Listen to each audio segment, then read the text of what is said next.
We can get this little tape measure is called a pi tape. P-I-T-A-P-E.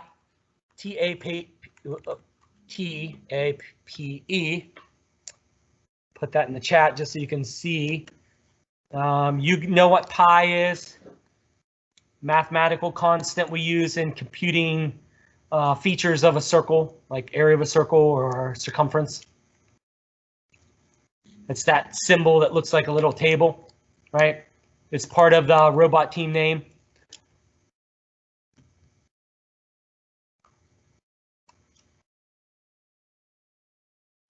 Does anybody remember that? Okay, so this is a pi tape, and what its special function in life is, what is it really good at? It's not good at measuring linear distances. As a matter of fact, if you use this to measure a linear distance from a straight line from one point to the next, you're going to be wrong, because these aren't normal increments on here. All right, they're not inch measurements, they're not millimeters.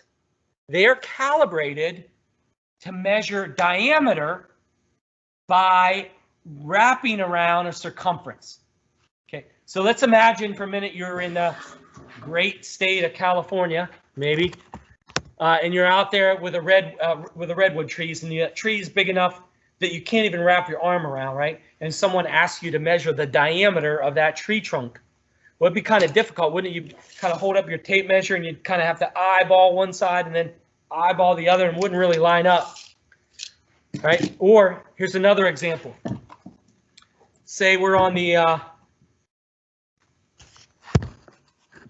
transatlantic pipeline here, we're pumping oil, and this pipeline, this is like a section of pipe. This pipeline goes as far as the eye can see to the right, and as far as the eye can see to the left. So there's no measuring the cross section. I can't get my tape measure in here to measure that. So what do? Well, I could kind of line things up. Well, could I estimate, put that up here, and then I'm trying to get down there and look across. Where does that line up, right? I don't know. I can't do it. So that's where the good old pi tape measure comes in, pi tape. Okay, remember I said there's a special calibrated scale on there? What it does is it takes the math for you and does the math for you. Basically, if I take this tape measure and I use this special tape measure called a pi tape, and I wrap it around the circumference, I can read the diameter directly, no math involved, right? What would Mr. Boswell say of that? We don't need to do any calculation. If I want to find the diameter, I want to find across the diameter, but I'm wrapping it around the circumference. How can that be? Well, it's all in the special calibration, and you can see I just kind of line things up. You see what that number 11 is? It's basically telling me this is and I could read that directly, but just quickly glancing at it, I can see that it's about 11 inches, which if I grab this and I actually measure, yeah, pretty good. So there's the beauty of the pi tape, okay? Pi tape is going to be used to measure a diameter directly by wrapping around the circumference. A pi tape is a special tape measure. You get the diameter directly without converting, right? There's no math involved. I wrap it around the circumference, and the number that I'm reading is actually the diameter. So a couple tiny new things I want to show you before we do the quiz. These aren't on the quiz, but just because you guys are engineers and you love this stuff, I'm going to show it to you. Okay, let me move you back here a little bit closer. Anybody out there, my gear motor heads, anybody know what this is? I bet a half a dozen of you know. Spark plug. Spark plug, very good. Most of you knew that. Okay, tell me how a spark plug works.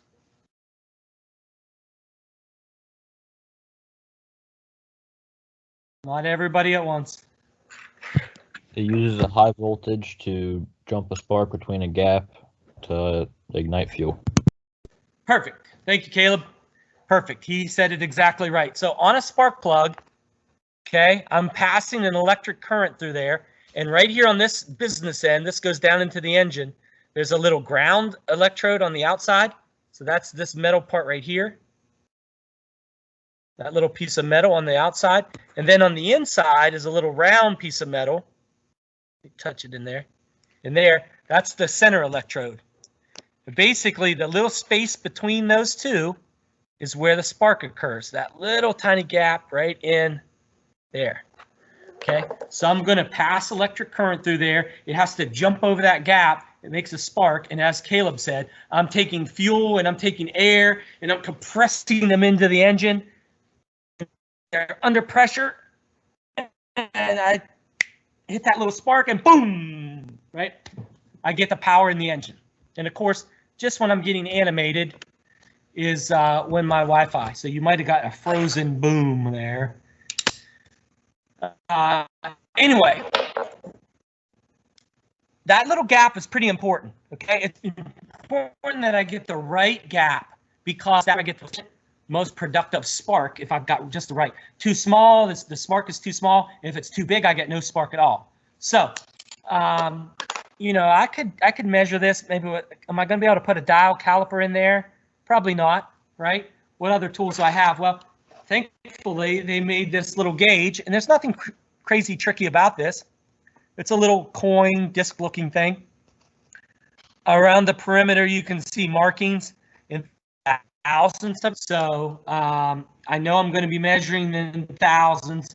And if I look along the edge of this tool, it has a taper. So like the coin's edge, see how it's kind of like a ramp? It's getting bigger and bigger. And back down, smaller, smaller, smaller. Basically, what I want to do is to adjust the gap on there, to make that gap bigger or smaller, I'm just going to bend that outside electrode, that ground electrode. I'm just going to bend it, and just gently. But I could take this tool, and I could take the thinnest part, and I'll wedge it in between there so that it's stuck in that gap. And then I can simply read wherever I am, that's what the gap is. So what am I now, about 44 thousandths or so? That's a little too big. For a lawnmower or a weed eater, it's generally about 35, so 35. Car or truck can be bigger, maybe 60,000, sometimes 80,000. But that gap is very important. So I can, now if I wanted to make this a little bit smaller, I could pull the tool out and I could just kind of tap down or press down on that a little bit, close it, and then redo it. Or if I want to make it bigger, just pry a little bit, pry that, work it back and forth. And I'm just going to increase that until I make it bigger. But it's just a little tool that has thousandths of an inch markings on it. And I can use it to adjust the gap on the spark plug. Very easy to do rather than trying to get a dial caliper and measure it or something else. All right, spark plug gap tool or gap gauge.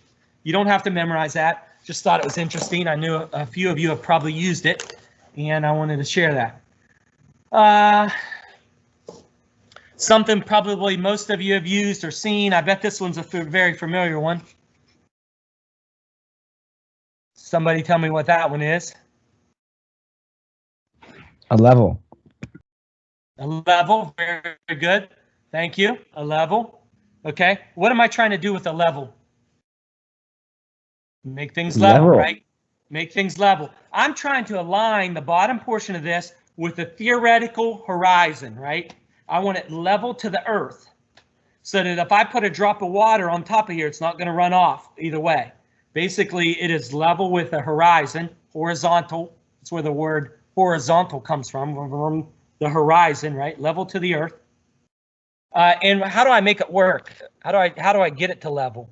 There's a little bubble in there. What am I trying to do? Everybody knows this, right? Try to get it between those two little black lines. When that bubble is in between the two little black lines, level. All right. Does anybody know why there's more bubbles on here? What's this bubble for? That one's level. How about this one up here?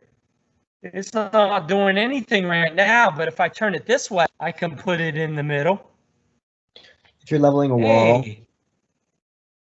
Yeah, it's got a different name.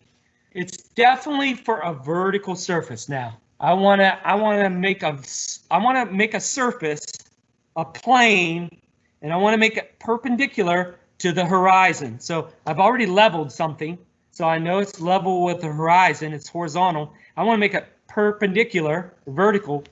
It has a special name. Anybody know? Starts with a P. Plumb. Plumb, thank you. That's called plumb. If I want to make something perfectly vertical with respect to their horizontal, that's called plumb. So I can make things plumb. And this one actually has another one for whatever reason. If you wanted something at perfect 45, it's got a little bubble for 45 in there. Okay, just a little pocket level. Probably have seen those. Those are good for engineering too, not just for construction, not just for architecture, machinists, millwrights, people that are setting up machinery might use the level, because sometimes machine components have to be level to work properly. All right. Anybody want to know what this is? This is a level on another level. No pun intended. Not just can I find where level, where 0 is, but this will actually tell me if I'm not level, what angle I am, right? There's a little scale on there. I'm just going to read that little pointer. So there's 10, 20, 30 degrees, right? So I can tell what angle I am with respect to that horizontal. So there's my perfect level, perfectly horizontal, and I can rotate this. And now this surface is going to be at some angle relative to horizontal, right? This one is popular with off-road machinery builders, specifically like competition, race car builders, off-road monster trucks or Baja trucks. They use it to change they use it. Hope I'm not glitching again. It says I am. They use it to adjust the angles of particular components, specifically like drive shafts. So they've got a front drive shaft and a rear drive shaft. They want to make sure the angles are correct, so you can align the things with this. Check the drive shaft angles. You can check suspension components, so that the different parts of the suspension, you can check the angle of those and see if that's correct. Basically measure just about any angle you want with respect to the horizon. And then if you know that, you can compare angles. So if I know this one and this one, I could do the subtraction and find the one between. One more thing, one more new thing. This little thing here. Anybody know what this is? Little T thing. Here's one, and I also have one that doesn't have a T. It has a little ball on top of it.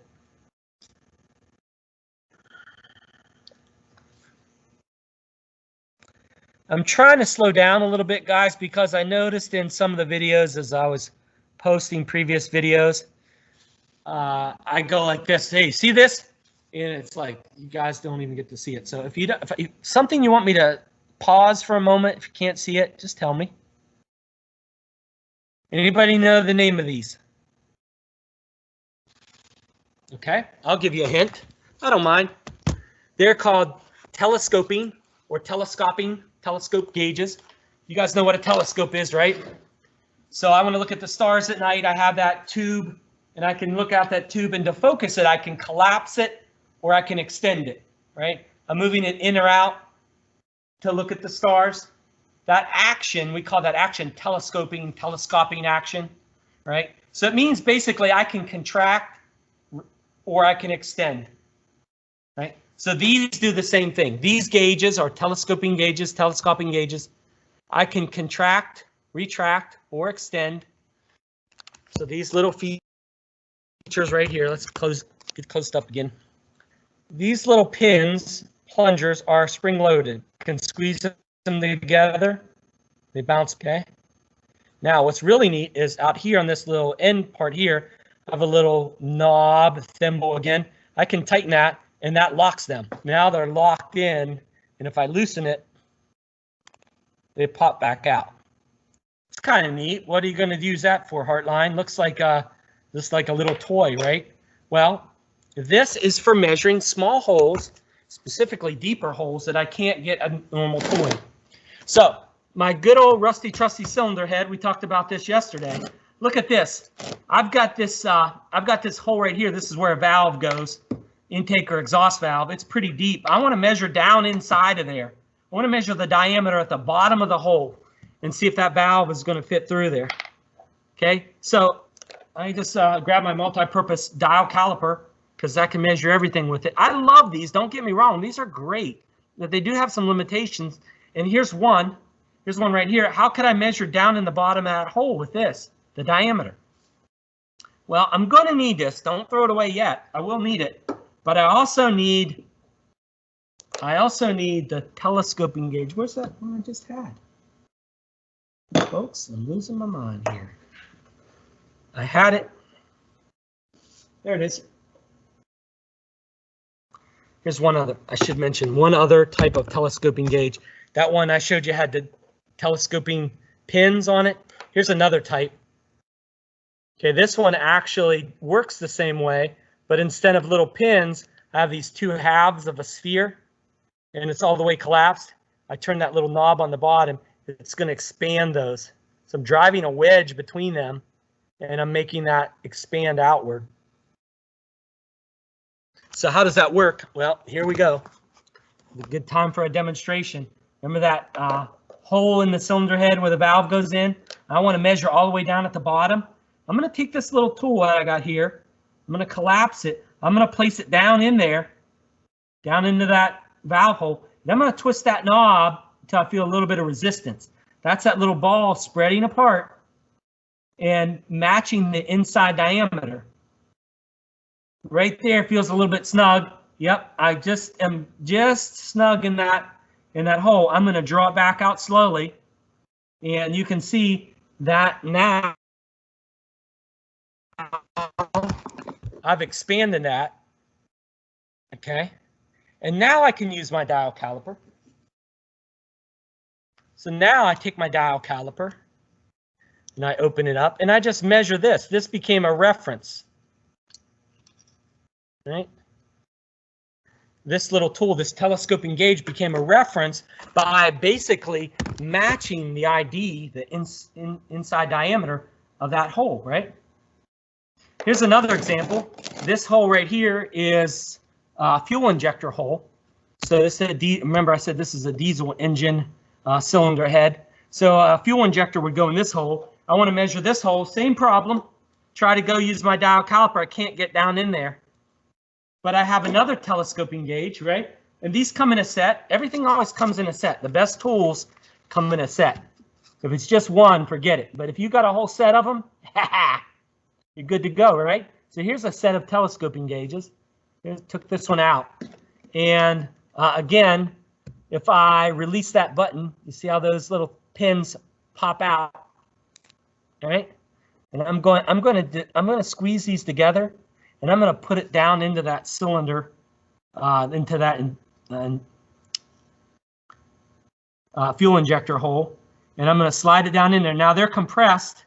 I'm sliding that down into the hole. All right, it's down in there all the way to the bottom where I want to measure it. Now what I do is I tighten up that little knob, that little thimble, I tighten it up. And what it does is it locks those pins in place. So now if I draw this out slowly, carefully, right, I pull it back out without trying to disrupt it. Those pins are locked in and partially closed up. And then I just get out my trusty dial caliper again, and I can measure that distance. So all I've done with this does not have any calibration on it. There's no dial, there's no there are no markings, no graduations, nothing on there to measure directly. All I'm doing is I'm creating a reference. I'm locking it in at the specified diameter, and then I'm using an ordinary dial caliper to measure that surface, to measure that distance. So there you go. That is all I had for today.